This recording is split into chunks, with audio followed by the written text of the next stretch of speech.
Ah, Clive. Joshua, what's wrong? And don't say nothing. It's... not nothing. I've received word from Cyril. The Undying have found Father's will, or something akin to it. His will? How and where? In the crypt beneath Rosalith Castle. After Kupka was kind enough to drive out the Imperials, the Undying took the opportunity to recover what relics of the Duchy yet remained. And in the process of doing so, they found a letter from Father. I'm surprised anything survived down there. Cyril asked that I join him in Tabor at my convenience. I have been meaning to go, but... would you join me?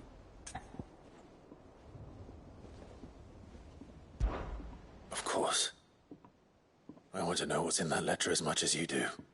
Very well. I am ready to leave when you are.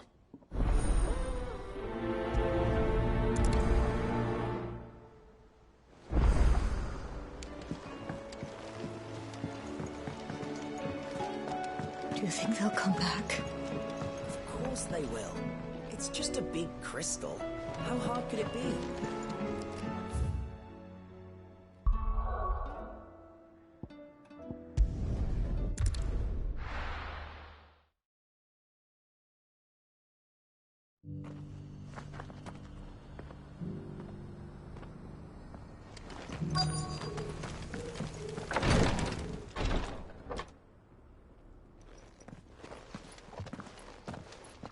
Your Grace, my lord, I trust your journey was not overly onerous. Cyril, you found a letter from Father? Yes, I have it here.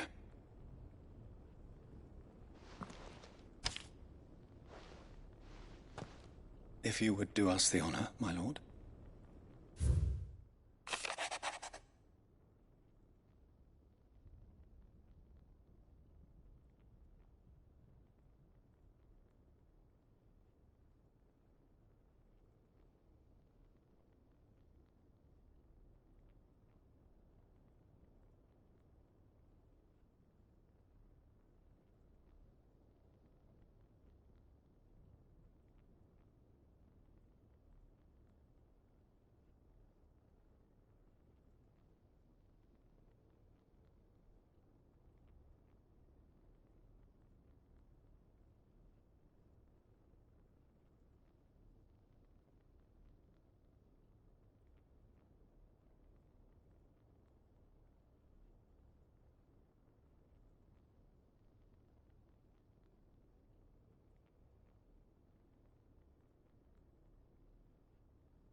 An inheritance.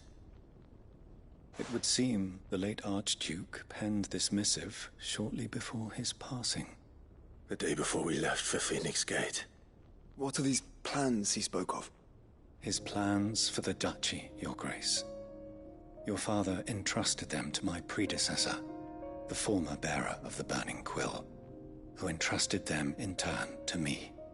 The complete emancipation of bearers is their stated aim.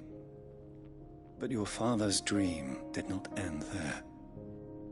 His Grace also spoke of building hospices to care for those stricken by the curse, and the founding of a new university to further the development of non-magical technologies. With the blight spreading ever more widely across the Twins, Archduke Elwyn saw this as the only means of securing Rosaria's survival. He wished to see men and bearers treated as equals. To see centuries of common wisdom overturned. Small wonder he did not think it achievable within his lifetime. But he thought it achievable nonetheless. Had he not, he would never have written this message. Nor would he have entrusted his vision to his most faithful aides, those who would have stood with you, shielded you from the machinations of the less benevolent personages at court. It's a pity only they are still with us. 'Tis true that those most loyal to your father were the first to suffer the Duchess's wrath. But one at least remains, and she has come bearing gifts. What do you mean? Mayhap it is better that she explain, my lord. After all, the duties entrusted to me by my predecessor extended only to recovering His Grace's will and arranging a meeting with the one who might execute it, or a part of it at least. And where is this woman? She awaits you in the archive, Your Grace. Thank you, Cyril. Shall we then?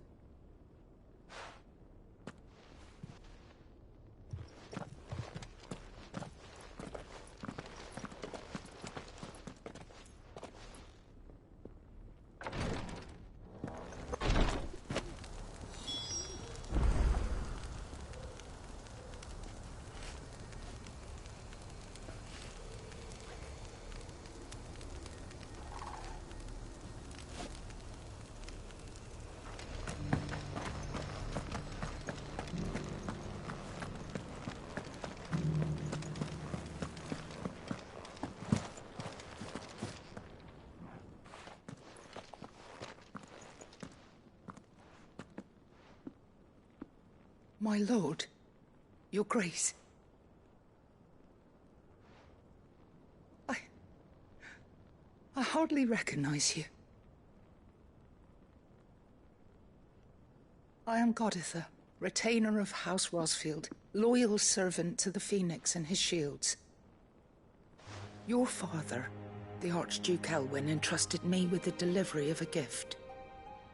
I only hope you can forgive my tardiness in bringing it to you. Lift up your head, Lady Goditha.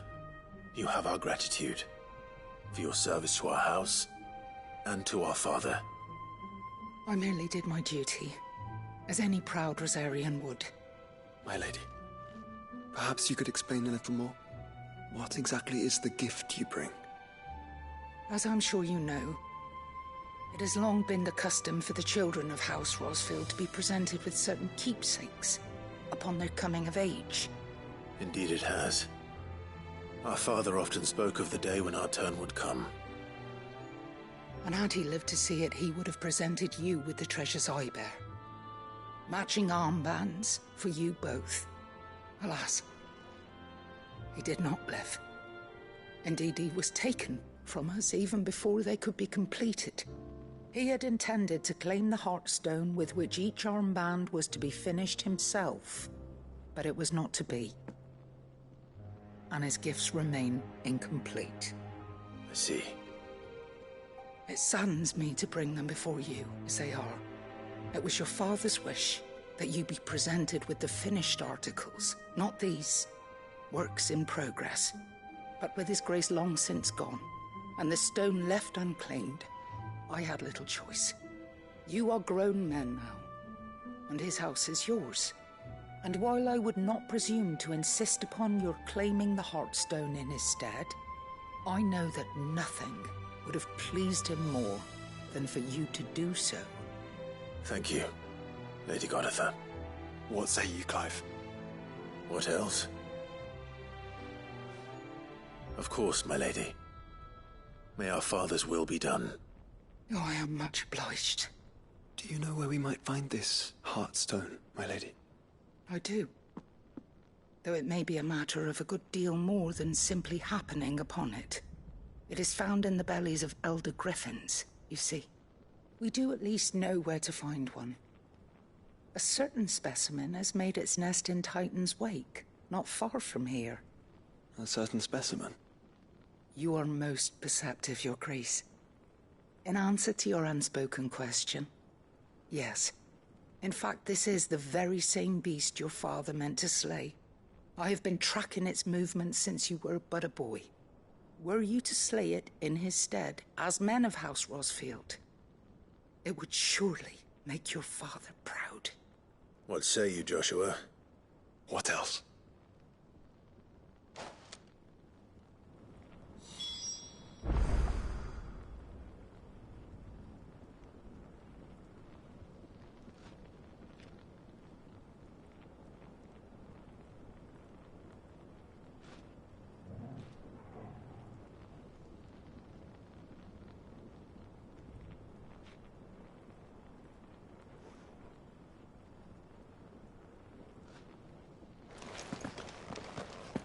Titan's Wake is to the south of here.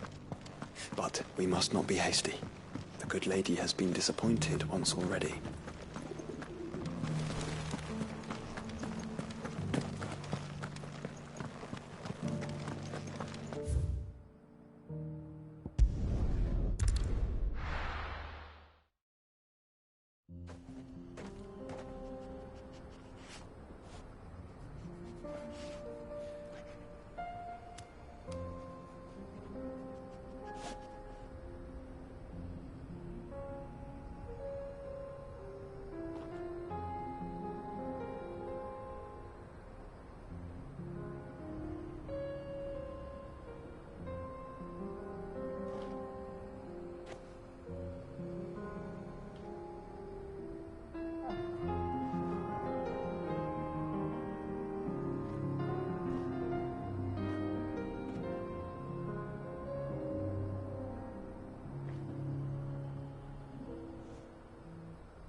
Eyes peeled, Joshua.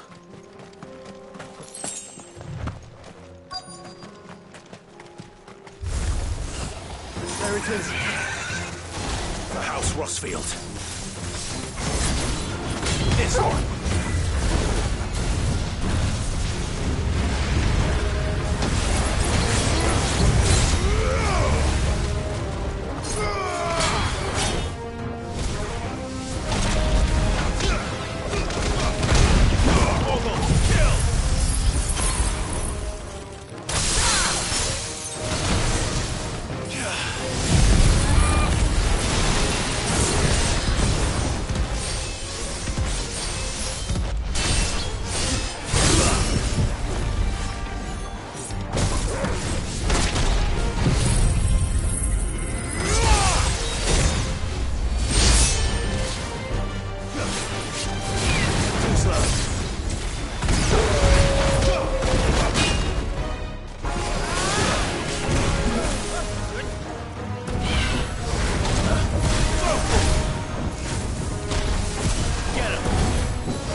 Is this the Heartstone? I expect Lady Goditha will know.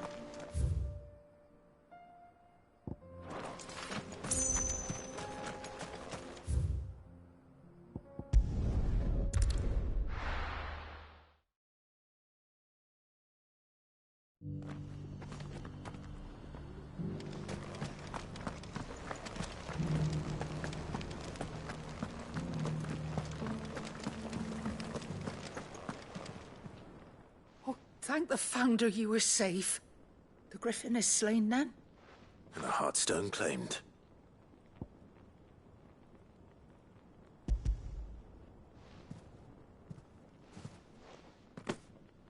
Yes. This radiant luster, like frozen flame. It is just as your father described it. Thank you, my lord. Your Grace. Your father would be so proud. Lady Goditha, the lapidary is ready. Thank you, Cyril. I will be with him shortly. If you would excuse me, I shall have the stone cut and set forthwith.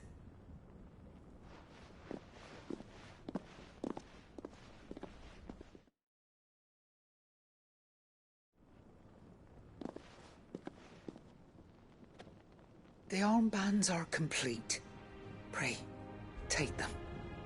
They are yours, after all. Heartstone is harder and more enduring than garnet, or even ruby. It symbolizes unwavering will and devotion. And the graven vines encircling the stone represent the unbreakable bonds between you. It's a message. Father knew we had enemies both inside and outside the duchy. Enemies who would thwart his vision. Only with unwavering devotion would it ever be realized. And only if we stood together, as Phoenix and Shield, as brothers in arms. Only then might those enemies be overcome. Indeed. His Grace knew the enormity of the task he would entrust to you, his heirs. But this was more than just a message. It was a promise. That he would always be with you. Thank you, Lady Goditha, for remaining the steadfast custodian of our father's will. Forgive me, my lady, but there is something I don't quite understand. The Undying told me that after Father died, Mother claimed all of the ducal treasures for her own. Even if the armbands were incomplete, she would surely not have overlooked them. So, how were you able to keep them from her?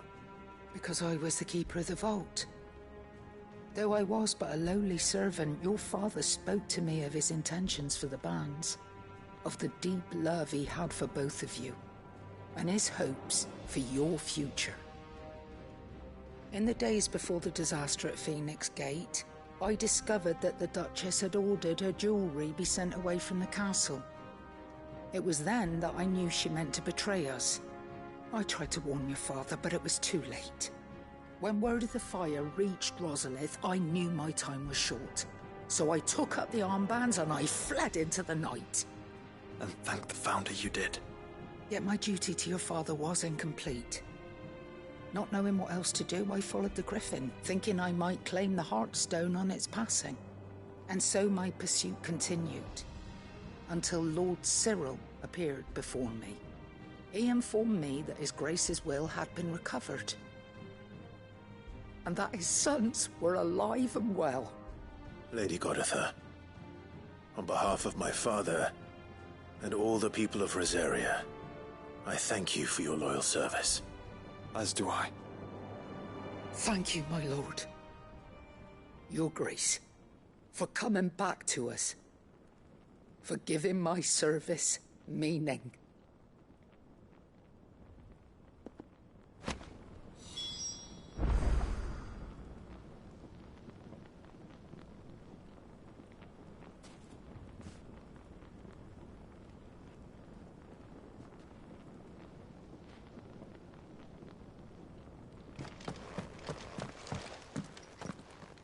The bands suit you well. It must be gratifying to finally receive the inheritance that was denied you for so long. It is. And we thank you for the part you played, Cyril. If you would permit me to play my part a little longer, Might I suggest that you make your way to your father's memorial atop Hawk's Cry Cliff? Let him see that you have received his blessing, and that his vision lives on in you. I suppose it would be churlish not to. What do you say, Clive? Shall we pay Father a visit? I think we should. I was hoping to be able to offer him my thanks before we left for Origin. Your father's helm is enshrined there. It has been since the day we recovered it from Phoenix Gate. I prithee claim it, for it too is a part of your inheritance, and I do not doubt that your father would prefer it in your hands than perched upon some lonely rock. Thank you, Cyril.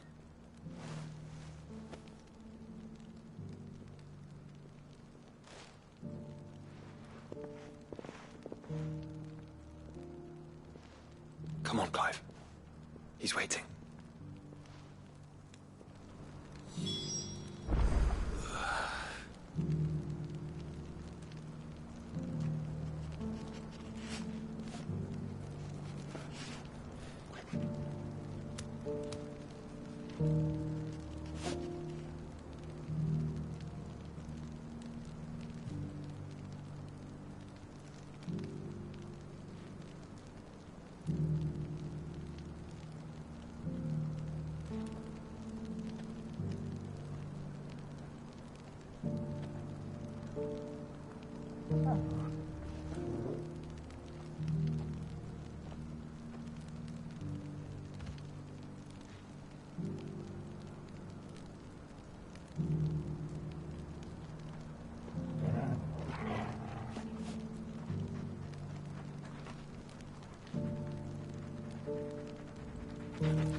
Unwavering will and an unbreakable bond.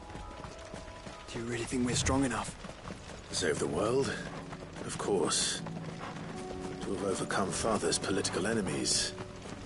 Of that I'm less certain. Especially knowing what we know now. What Mother was truly capable of. But perhaps these bands would have helped. Knowing he was with us would have made all the difference.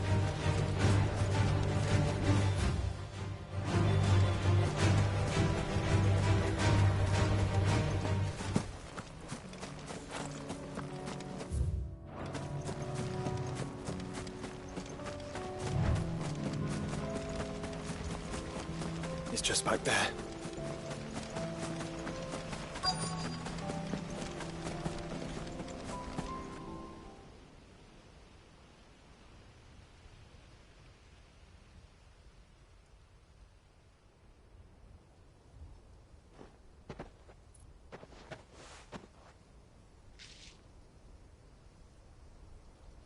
Father always fought for what he believed was right.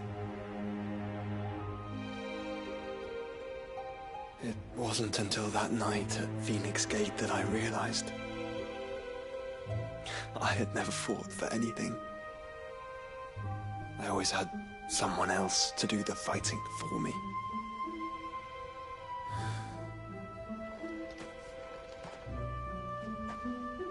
No matter how fate conspired against him, he never lost heart, never looked back, never stopped fighting. To me, he was the greatest of men. And I've been trying to live up to his ideals ever since.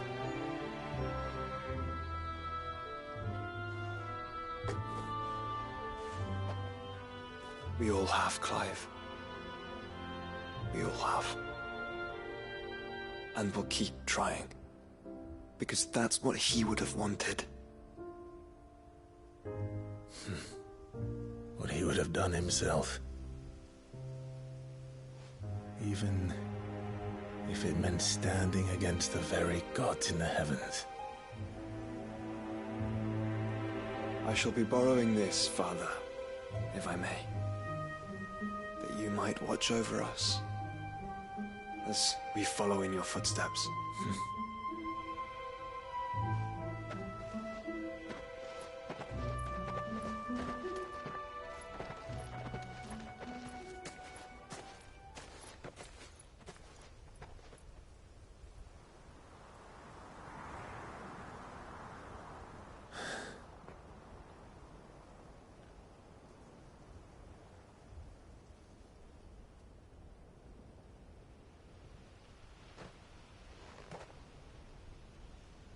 We won't lay you down.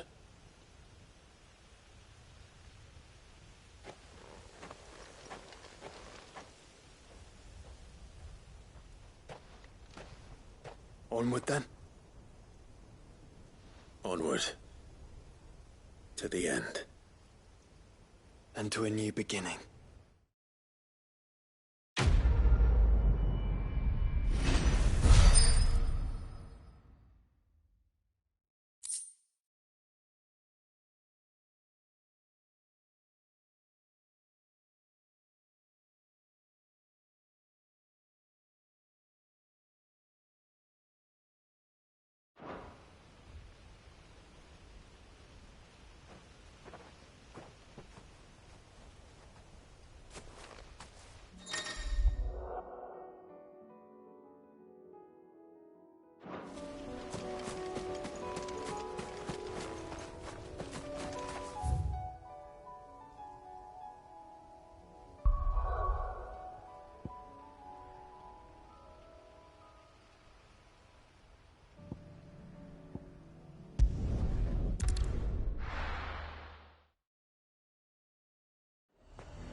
A fortress?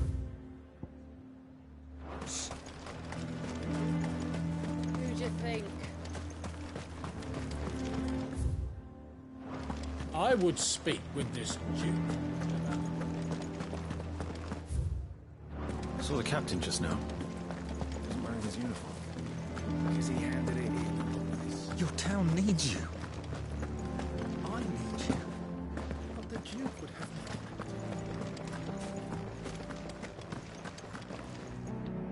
Do you have a moment, Clive? What is it? It's the Duke, unsurprisingly. His Eminence has assumed full control of the garrison and put every able-bodied man to work on the fortifications. The town was left all but unguarded, so Philippe was compelled to form a citizens' watch to fill the void. And though my dear boys have been characteristically willing to assist him in this, they want for bodies. So I was wondering if you would lend them your strength, that the people of Northreach might sleep easier, if only for a few nights. Of course.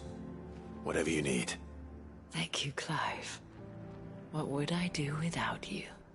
Philippe told me he had men stationed at... Where can I find the mistress of this establishment? Here, my lady. To whom do I have the pleasure of speaking? My name is Sabine, and it is my displeasure to be the daughter of the Duke of Oriflamme, who I understand is causing you and your town no small amount of trouble. I wish to speak to you about what might be done. Very well. Let us speak. I trust you'll forgive me, Clive. Absolutely. Our conversation can wait. Please, proceed. As you know, my father is a most overbearing and supercilious man, and I join you in objecting to his every action. Indeed, I owe you my thanks for continuing to argue against his reckless plans. Yet I fear he is not one to be swayed by reason. No. He must be made to face the consequences of his actions. And who would make him do this? I would. Myself and several other like-minded individuals. Were you to join us, we would surely have the strength to drive him from Northreach for good. Does that not seem a trifle drastic? Drastic action is precisely what is called for. Unless you are content to see your people downtrodden and dispossessed. My father would have it that citizens exist only to serve the Empire. That they should be forced to make every sacrifice to ensure her revival. But he is wrong. It is not the people who must serve the Empire, but the Empire who must serve her people. He's always been like this. Scornful of the opinions of anyone he judged beneath him. But he cannot be allowed to ride roughshod over the common folk any longer. We must fight him. By all possible means. Fight him? No. My purpose is to quell the tension in Northreach, not to stoke it. Respectfully, my lady. Our only chance of saving this town depends upon every one of us uniting against our common enemy. Your father and his followers included. While I understand your frustrations, I cling to the hope that he may yet be won round. False hope, I assure you. But I see that your mind is made up. I shall bother you no longer. If you will extend me the same courtesy, I bid you good day. She certainly has spirit. Indeed. But unfortunately for us, that spirit is only likely to harden the Duke's resolve, which may be enough to seal the fate of this town. Not that she cares. This is all about her and her father. Families. I'm sorry, where were we? Ah, yes. I was about to tell you of Philippe's plans for the town watch. But perhaps it's better that you heard them from him. I believe he's in the market, if you'd be so kind as to seek him out. Right away. It's just a pity I cannot join you. I'd like to see the two of you in action together.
We'd have our coin, our stock and our stalls.